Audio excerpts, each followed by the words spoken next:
Tá an churamach ag Aodán Mac Póilin stúrthóir intabhas oltach ar gnethe agsúla de héal agus star na Gaeilge agus in anad í bheathach ar na malamh thug sé lecht ar bheath na teanga.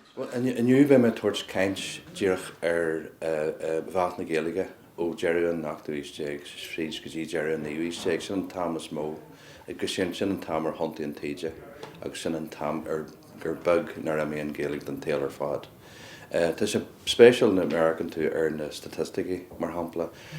Níos mó na daithead faoin céad de feisttí na hhéireann an sa céad dé mbliana den na uistéag tóghaíad le Gaeilge. Sin ar a léad dearthain gurú níos mó na sin an. Agus in tíbhsí de 8 bliain bhí sin síos go dtí trí a faoin céad. So is tubaiste mis na bhíán agus dearchan gorta a láran rud. So tá an tréimh sé héan an spéisial. An téim eile a gana bhfuil sama go héanán sin na cúisna a bhí tíomh hir de bheath na Gaeilge. Go dé a Jimmer Chonachar ar a phobal. Agus tána grach rudíón tus asbí ceanreachta. Tás a bhí an Eaglis, ní an Eaglis nó na Polytóirí a bhaach leis a Gaeilge an sa chuidir mód an tréimhse sin. Ach an cyn a Beidir nach bhfuil ólas ar sin gurú factas bíbleachta ar siú. Atá an spéisial.